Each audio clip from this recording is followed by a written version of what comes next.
2039 నాటికి మనిషి మరణాన్ని జయిస్తాడట, ఎప్పటికీ ముసలితనం రాదట. ఈ విషయాన్ని ఒక టెక్ వ్యవస్థాపకుడు బ్రైన్ జాన్సన్ వెల్లడించారు. వినడానికి చాలా ఆసక్తికరంగా ఉంది కదా. కానీ ఇక్కడ ఒక ప్రశ్న ఏంటంటే, శాశ్వతంగా జీవించడం నిజంగా ఆరోగ్యకరమేనా? ఇవాళ దీని గురించి మనం తెలుసుకుందాం.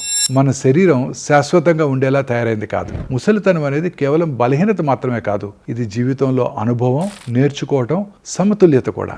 మరణం రాకుండా ఉండడం కోసం పరుగులు పెట్టడం అంటే శరీరంపై ఎప్పుడు నిఘా ఉంచటం, ప్రతి చిన్న మార్పుకి భయపడడం, అతి కఠిన నియమాలు పాటించటం. కానీ నిజమైన ఆరోగ్యం అంటే చావు రాకపోవడం కాదు, ఇది శరీరం బాగా పనిచేయటం, జీవితానికి ఒక అర్థం ఉండటం, గౌరవంగా జీవించటం.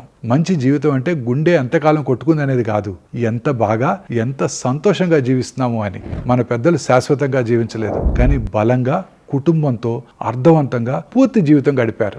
నాణ్యత లేని ఎక్కువ కాలం జీవితం కేవలం మనుగడ మాత్రమే. నిజమైన లక్ష్యం ఏంటంటే మరణం లేకుండా ఉండటం కాదు, చివరి రోజు వరకు శక్తివంతంగా, స్పష్టమైన మనసుతో స్వతంత్రంగా జీవించటం. ఎంతకాలం బతుకుతామని కాకుండా చివరి వరకు ఎంత బాగా బతుకుతామనేదే ముఖ్యం.